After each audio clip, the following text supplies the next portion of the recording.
عین جالوت، ایک فیصلہ کن جنگ جس نے 13ویں صدی میں اسلامی دنیا کی ڈوبتی ناؤ کو کنارے لگا دیا۔ اللہ اکبر! 7ویں صدی سے لے کر 13ویں صدی تک یہ ایک ایسا دور آ چکا تھا جس میں اسلامی دنیا انتہائی نازک موڑ پر کھڑی تھی۔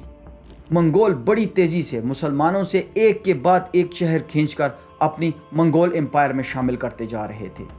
گزشتہ 40 سے 50 سالوں کے جنگی تجربے سے منگول یہ بات تو سیکھ چکے تھے کہ شہروں کو تباہ کرنے اور وہاں کی عوام کو قتل کرنے سے بہت بہتر ہے کہ وہاں کے حکمرانوں اور ایلیٹ کلاس کو اپنے اطاعت گزار بنا کر ان شہروں کو منگول امپائر میں شامل کر لیا جائے اور وہاں کی اکانومی پر قبضہ کر لیا جائے۔ اور یوں قراقرم سے لے کر ایران اور آذربائیجان سے لے کر شام تک کے بڑے علاقے پر انہوں نے اپنی حکومت قائم کر لی۔ اگر مصر کی مملوک سلطنت بھی منگولوں کے ہاتھ میں چلی جاتی تو پھر کوئی بھی طاقت ایسی نہ تھی جو کہ منگولوں کو حجاز مقدس تک پہنچنے سے روک پاتی۔ مصر کے حاکم سلطان سیف الدین قطز نے نہ صرف اپنی ذاتی دولت بلکہ ریاستی وسائل اور تمام عسکری طاقت کو داؤ پر لگا کر ملت اسلامیہ کے دفاع کی خاطر عین جالوت کے میدانوں میں منگولوں کو ایک زبردست شکست سے دوچار کیا، اور یہی جنگ منگولوں کے زوال کا اسٹارٹنگ پوائنٹ ثابت ہوئی۔ لیکن اتنی بڑی اچیومنٹ کے باوجود سلطان سیف الدین قطز مصر میں ایک فاتح حکمران کی حیثیت سے داخل نہ ہو سکے اور اپنوں کے ہاتھوں ان کے حصے میں شہادت آئی۔ لیکن یہ سب کچھ کیسے اور کیوں ہوا؟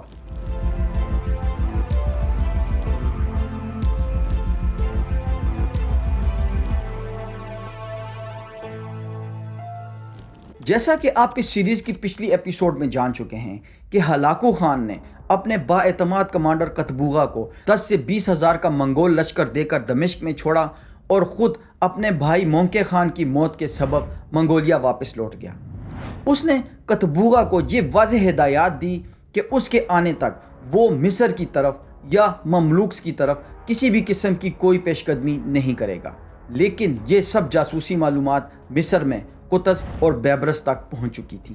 بیبرس، جسے جنگی چالوں کا ماہر سمجھا جاتا تھا، منگولوں کی اس کمزور عسکری صورتحال جیسی گولڈن اپرچونٹی سے بھرپور فائدہ اٹھانا چاہتا تھا۔ دوسری طرف انٹیوک اور ٹریپولی کے کرسچن حاکم منگولوں کی اطاعت قبول کر چکے تھے اور ان کی فوجیں منگول لشکر میں شامل ہو کر مصر پر حملے کے لیے تیار کھڑی تھیں۔ مگر اکا کے کرسچن فرینکس نے منگولوں کو ماننے سے انکار کر دیا اور اس جنگ میں کم از کم نیوٹرل رہنے کا فیصلہ کیا۔ اس کی دو بڑی وجوہات تھی۔ ایک تو اکا کے کرسچن فرینکس کی کمزور عسکری صورتحال کے سبب انہیں یہ خطرہ تھا کہ اگر انہوں نے منگولوں کی اطاعت قبول کر لی تو ان کا تشخص یا شناخت خطرے میں بھی پڑ سکتی ہے، اور اگر انہوں نے منگولوں کے ساتھ الائنس بنا لیا تو قطز کی طرف سے انہیں پہلے ہی وارننگ دی جا چکی تھی۔ اور دوسری وجہ، علاقے میں بیلنس آف پاور بنائے رکھنے کے لیے وہ منگولوں کی بنسبت مسلمانوں کو زیادہ آسان اور مناسب دشمن سمجھتے تھے۔ سیف الدین قطز رکن الدین بیبرس کی جنگی مہارت پر بہت بھروسہ اور اعتماد کرتا تھا، اس لیے اس نے اس سے وعدہ کیا کہ اگر وہ شام اور ارض فلسطین سے منگولوں کو شکست دے دے تو وہ حلب اور گرد و نواح کے شامی علاقے ایک خود مختار حکمران کی حیثیت سے اس کی تحویل میں دے دے گا۔ اس وعدے کے کیا اثرات مرتب ہوئے یہ آگے چل کر آپ جان لیں گے۔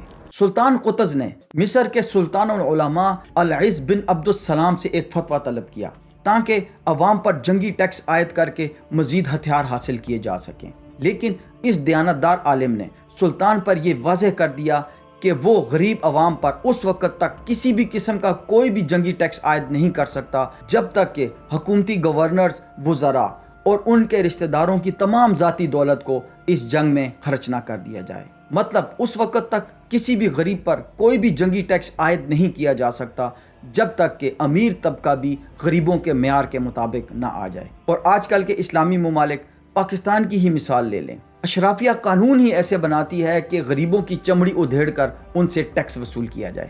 خیر، اپنی اسٹوری کی طرف واپس آتے ہیں۔ سیف الدین قطز منگول سفیروں کی گردنیں اڑا کر اور ان کی لاشوں کو مصر کے دروازوں پر لٹکا کر منگولوں کو جنگ کے لیے ایک واضح پیغام دے چکا تھا۔ لیکن ایسا نہیں تھا کہ وہ یہ جواب دینے کے بعد مطمئن ہو گیا۔ اسے اندازہ تھا کہ اب منگولوں کی طرف سے کس قسم کا رسپانس آ سکتا ہے، اس لیے اس نے پہلے ہی جنگی تیاریاں شروع کر لی۔ سیف الدین قطز اور رکن الدین بیبرس نے مل کر جارحانہ جنگی پالیسی اختیار کرتے ہوئے منگولوں پر پہلے حملہ کرنے کا فیصلہ کیا۔ اسی لیے مملوک فوج کا ایک ہراول دستہ رکن الدین بیبرس کی قیادت میں غزہ کی طرف روانہ کیا گیا۔ بیبرس کی قیادت میں اس دستے نے صحرائے سینا عبور کیا اور غزہ میں منگول کیمپ پر حملہ کر کے اسے شکست دے دی۔ مملوکوں کی اس ابتدائی کامیابی کی دیکھا دیکھی دمشق میں بھی مسلمانوں نے منگولوں کے خلاف بغاوت شروع کر دی، لیکن اس بغاوت کو بہرحال منگول کمانڈر قطبوغا نے کچل ڈالا۔ قطبوغا یہ جانتا تھا کہ اگر مسلمانوں کے ذہنوں سے ان کے ناقابل شکست ہونے کا تصور ختم ہو گیا تو پھر بغاوتوں کا ایک نیا سلسلہ شروع ہو جائے گا اور ان کے لیے ان علاقوں میں رہنا بہت مشکل ہو جائے گا۔ اس لیے وہ اپنے اس امیج کو برقرار رکھنے کے لیے مملوکوں سے بھی دو ہاتھ کرنا چاہتا تھا۔ ستمبر 1260 اکا کے کرسچن فرینکس نے منگولوں کے خلاف مسلمانوں کا ساتھ دیتے ہوئے انہیں اپنے علاقوں سے محفوظ راستہ فراہم کر دیا، اور اس طرح قطز کی قیادت میں مرکزی مملوک افواج اکا پہنچ گئیں۔ انہوں نے وہاں سے اشیائے خردونوش کے علاوہ اپنی رسد کو مضبوط کیا اور اگلی صبح اس میدان کی طرف بڑھنے لگے جس کا انتخاب سیف الدین قطز اور رکن الدین بیبرس نے کیا تھا۔ دوسری طرف یہ تمام اطلاعات منگول کمانڈر قطبوغا تک بھی پہنچ رہی تھی، لہٰذا اس نے بھی اپنی فوج کے ساتھ جنوب کی طرف مارچ شروع کر دیا اور ان کا ٹارگٹ تھا فلسطینی علاقہ عین جالوت۔ عین جالوت یہ وہی مقام تھا جہاں کسی دور میں حضرت داؤد علیہ السلام نے جالوت کو مار گرایا تھا۔ اس جنگ میں مملوک بلا شبہ تعداد میں زیادہ تھے، لیکن وہ منگولوں کی بنسبت جنگی اعتبار سے کم تربیت یافتہ تھے۔ بہرحال انہیں یہ ایک ایج حاصل تھا کہ انہیں لیڈ کر رہا تھا رکن الدین بیبرس، جو کہ عین جالوت کے علاقے سے اچھی طرح واقفیت کے علاوہ جنگی چالوں کے ماہر بھی تھے۔ سیف الدین قطز نے اپنی فوج کو 3 حصوں میں تقسیم کیا۔ درمیانی حصے کو لیڈ کر رہا تھا رکن الدین بیبرس، جبکہ دائیں اور بائیں پہلو کو اس نے پہاڑی جنگلوں میں چھپا دیا، اور جس جگہ دائیں اور بائیں پہلو کو تعینات کیا گیا یہ ایک انتہائی اہم اسٹریٹجک لوکیشن تھی، تاکہ صلیبی یا منگول اگر دھوکے سے پیچھے کی طرف سے حملہ کر دیں تو دفاع کیا جا سکے۔ قطبوغا کی منگول فوج بھی دریائے اردن کے ساتھ ساتھ آگے بڑھ رہی تھی، جن کو جارجین اور سلیشین عیسائی دستے لیڈ کر رہے تھے، کیونکہ وہ ان علاقوں کے جغرافیے سے خوب واقف تھے۔ لیکن جیسے ہی عین جالوت کے قریب منگول آرمی نے دریائے اردن عبور کیا، منگول فوج کے درمیانی پہلو جس کو رکن الدین بیبرس لیڈ کر رہا تھا نے ان پر حملہ کر دیا۔ لیکن رکن الدین بیبرس کے ماتحت اس دستے کی تعداد منگولوں کے مقابلے میں بہت کم تھی، اس لیے منگول دستہ مسلسل ان کی طرف بڑھتا جا رہا تھا۔ رکن الدین بیبرس نے انتہائی عقل مندی سے نہ صرف اپنے دستے کا زیادہ نقصان ہونے سے بچایا، بلکہ منگول فوج کو ہٹ اینڈ رن ٹیکٹکس کے ذریعے مکمل طور پر انگیج بھی رکھا، اور انہیں یہ بالکل بھی محسوس نہ ہونے دیا کہ مملوک فوج کا ایک بڑا حصہ وادی کے دوسرے کنارے پر ان کا منتظر ہے۔ اس ٹکراؤ میں جب بیبرس نے محسوس کیا کہ منگول فوج کافی حد تک تھک چکی ہے تو اس نے میدان جنگ سے بھاگنے کی چال چلی۔ یہ دراصل وہی چال تھی جو کہ منگول افواج بھی چلا کرتی تھی، لیکن آج وہ خود اپنی ہی چال میں پھنسنے والے تھے۔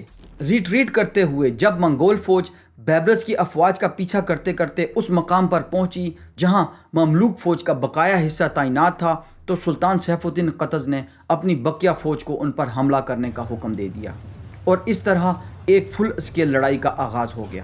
قطبوغا اب یہ جان چکا تھا کہ وہ اس جنگ سے بھاگ نہیں سکتا، اس لیے اس نے اپنے دائیں پہلو سے گھوم کر مملوک فوج کے پیچھے سے حملہ کرنے کا فیصلہ کیا۔ یوں اس نے اپنی خصوصی فوجی دستوں کو دائیں پہلو پر ڈال کر مملوک فوج کو پسپا کرنے کی کوششیں شروع کر دی۔ اس کی یہ چال کافی حد تک کامیاب ہوتی دکھائی بھی دے رہی تھی، لیکن قطز نے اپنی اضافی فوج کے ذریعے اس کی اس چال کو نہ صرف ناکام بنا دیا بلکہ اس کو چاروں طرف سے گھیرے میں بھی لے لیا۔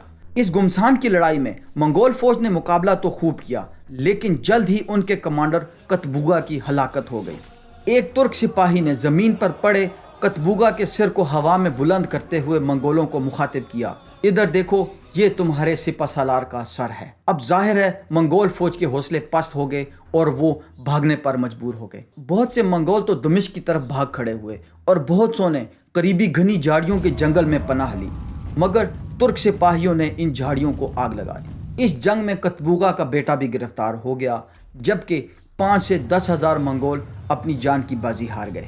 یہ ناقابل شکست رہنے والے منگولوں کی ایک تاریخی ہار تھی، اور اسی عین جالوت کی جنگ سے منگول امپائر کے زوال کا بھی آغاز ہو گیا۔ جب مسلمانوں کی اس شاندار فتح کی خبر دمشق اور گرد و نواح کے مسلمانوں تک پہنچی تو مسلمان خوشی سے سرشار ہو گئے۔ انہوں نے بھی منگولوں پر حملے شروع کر دیے، اور اسی سال منگولوں کو ہوم سے بھی بے دخل کر دیا گیا۔ اس طرح منگول آفیشلز نے ان شامی علاقوں سے بھاگنا شروع کر دیا، جس کی وجہ سے مملوکوں نے بڑی آسانی سے کچھ ہی ہفتوں میں دمشق کو بھی آزاد کروا لیا۔ اس طرح ہلاکو خان اور منگول فوج کی مشرق وسطیٰ میں مزید پیش قدمی رک گئی۔ تینوں مقدس شہر مکہ، مدینہ اور یروشلم نہ صرف منگولوں کی تباہی سے بچ گئے، بلکہ دریائے دجلہ مملوک اور منگولوں کے درمیان ایک قدرتی سرحد بھی بن گیا۔